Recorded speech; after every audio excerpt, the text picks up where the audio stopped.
السلام علیکم ورحمۃ اللہ وبرکاتہ۔ میں ہوں مولانا ضیاء الحق خان نجمی اور آپ دیکھ رہے ہیں راہ شریعت چینل۔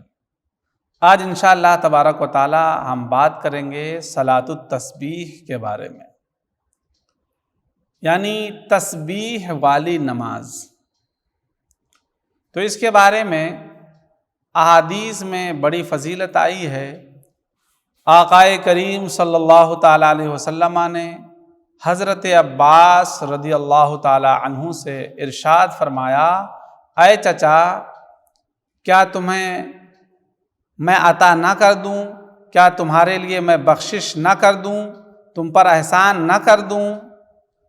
تو حضرت عباس رضی اللہ تعالی عنہ نے عرض کیا کہ یا رسول اللہ، کیوں نہیں، آپ ضرور مجھے عطا فرمائیں، آپ بخشش کریں، آپ مجھ پر احسان کریں۔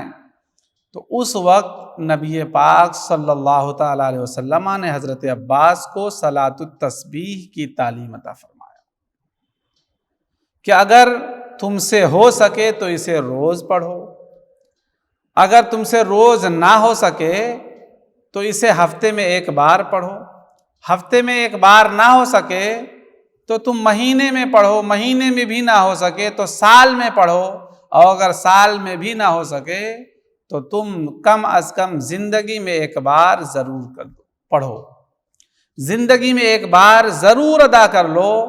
اور کہا گیا ہے کہ صلاۃ التسبیح سے سستی نہیں کرے گا مگر وہی شخص جو دین میں سستی کرنے والا ہو۔ اب اس کا فائدہ ہمیں کیا ہوگا؟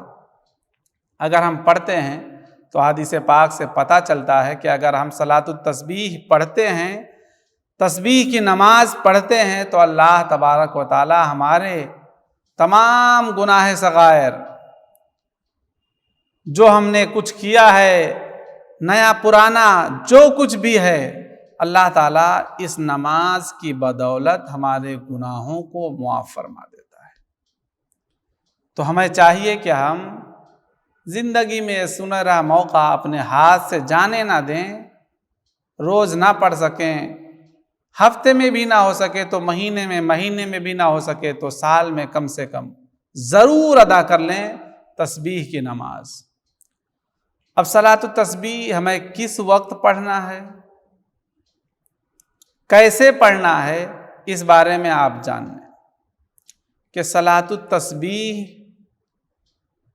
کی جو نماز ہے ہم وقت مکروہ کے علاوہ کبھی بھی پڑھ سکتے ہیں۔ وقت مکروہ کیا ہے؟ طلوع کا ٹائم، زوال کا وقت اور عصر کے بعد کا وقت، سورج غروب ہونے سے پہلے کا وقت۔ ان تین وقتوں کو چھوڑ کر کے ہم کسی بھی وقت صلاۃ التسبیح پڑھ سکتے ہیں، ادا کر سکتے ہیں۔ کیسے ادا کرنا ہے؟ صلاۃ التسبیح یہ 4 رکعت نماز ہے۔ نیت کی میں نے 4 رکعت نماز صلاۃ التسبیح واسطے اللہ تعالیٰ کے منہ میرا طرف کعبہ شریف کے اللہ اکبر، اللہ اکبر کہہ کر کے نیت ہمیں باندھ دینا ہے۔ اس کے بعد ثنا پڑھنا ہے، جو عام طور پر ہم نماز میں ثنا پڑھتے ہیں۔ پھر ہمیں 15 مرتبہ تسبیح پڑھنا ہے۔ وہ تسبیح یہ ہے، سبحان اللہ والحمد للہ ولا الہ الا اللہ واللہ اکبر۔ یہ تسبیح ہمیں ثنا پڑھنے کے بعد 15 بار پڑھنا ہے۔ پھر جب 15 بار تسبیح پڑھ کر کے ہو جائے تو اعوذ باللہ بسم اللہ پڑھ کے سورہ فاتحہ پڑھیں، اور سورہ فاتحہ کے بعد میں کوئی بھی سورت آپ پڑھ سکتے ہیں، لیکن کہا گیا ہے کہ پہلی رکعت میں الہاکم التکاثر آپ پڑھیں، زیادہ بہتر ہے۔ جب آپ کی یہ سورت پڑھ کر کے ختم ہو جائے تو آپ پھر 10 مرتبہ تسبیح پڑھیں گے، سبحان اللہ والحمد للہ ولا الہ الا اللہ واللہ اکبر۔ پھر آپ 10 مرتبہ تسبیح پڑھنے کے بعد اللہ اکبر کہتے ہوئے رکوع میں جائیں گے۔ رکوع میں جانے کے بعد آپ پہلے رکوع کی تسبیح سبحان ربی العظیم، سبحان ربی العظیم 3 بار، 5 بار، 7 بار، جتنی بار آپ کو پڑھنا ہے، پڑھنے کے بعد 10 मरतबा फिर यही तस्बीह आपको पढ़ना, सुबहानल्लाहि वल्हम्दुलिल्लाहि वला इलाहा इल्लल्लाहु वल्लाहु अकबर। 10 मरतबा तस्बीह पढ़ने के बाद आप समी अल्लाहु लिमन हमिदा कहते हुए सीधे खड़े हो जाएं और रब्बना लकल हम्द कहें। उसके बाद में फिर आपको 10 मरतबा यही तस्बीह पढ़ना है।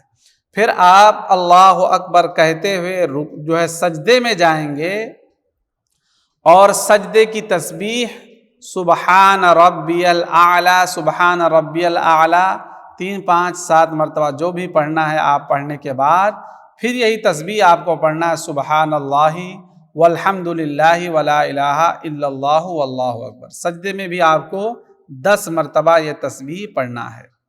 फिर आप अल्लाहु अकबर कहते हुए सजदे से सर उठाएंगे, बैठ जाएंगे सीधे होकर के। फिर आपको 10 मरतबा ये तस्बीह पढ़ना है। फिर आप अल्लाहु अकबर कहते हुए दूसरे सजदे में जाएंगे और रुकू सजदे की तस्बीह पढ़ने के बाद में 10 मरतबा फिर आपको ये तस्बीह पढ़ना है। फिर दूसरे सजदे से आप अल्लाहु अकबर कहते हुए सीधे खड़े हो जाएंगे और 15 बार तस्बीह पढ़ेंगे। फिर आपको पिछली रकात में जिस तरीके से आपने पढ़ा है ऐसे ही पूरी तस्बीह आपको पढ़ना है। पूरी रकातें 4 रकातें पढ़ना है। अब पहली रकात में सूरह फातिहा के बाद हमें सूरह तकासुर पढ़ना है। दूसरी रकात में सूरह फातिहा के बाद सूरतुल असर पढ़ना है और तीसरी रकात में सूरह फातिहा के बाद सूरतुल काफिरून यानी कुल या अय्युहल काफिरून और चौथी रकात में सूरह इखलास यानी कुल हुवल्लाहु अहद पढ़ना है। ये ज़्यादा बेहतर है।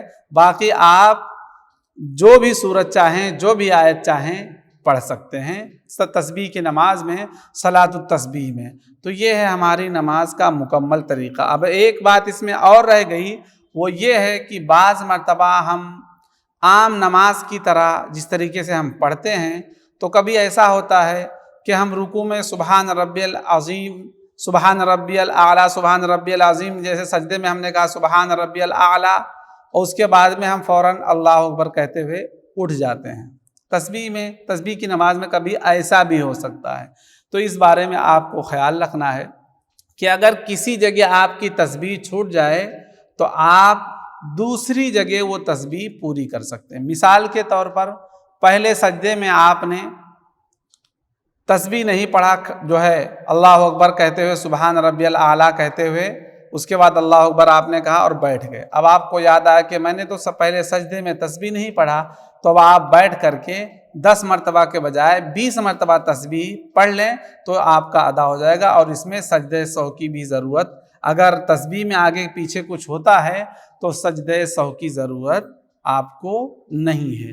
आपको इस बात का ख्याल रखना है कि तस्बीह की नमाज ज़रूर भी ज़रूर हमें कभी ना कभी अदा करना है, क्योंकि इसका बड़ा अजर व सवाब है। और दुनियावी तौर पर आपको मैं बताऊं कि जब हम तस्बीह की नमाज पढ़ते हैं तो लंबे सजदे करते हैं। आप देखें हर सजदे में हम सुबहान रब्बियल आला 3 बार 5 बार कहने के बाद 10 मरतबा सुबहान अल्लाहि वल्हम्दुलिल्लाहि वला इलाहा इल्लल्लाहु वल्लाहु अकबर कहते हैं। लंबा सजदा करने का बहुत फ़ायदा है, बेशुमार फ़ायदा है। बाज़ ऐसे लोग जो सर के ऐसे दर्द में या नज़ले में मुब्तला थे, जो इलाज कर करके परेशान थे, लेकिन जब उन्होंने सलातुत तस्बीह पढ़ा और लंबे सजदे किए तो अल्लाह ताला ने उनके सर के दर्द को, उनके नज़ले को और सर में जो भी बीमारियां थीं उन्हें ख़त्म फरमा दिया, उन्हें उनसे शिफा अता फरमा दिया। तो अगर आप सलातुत तस्बीह पढ़ते हैं तो अल्लाह ताला आपके सर से जो बीमारियां हैं उन्हें भी दूर फरमा देता है। तो हमें आपको चाहिए कि सलातुत तस्बीह की नमाज हम ज़रूर पढ़ें।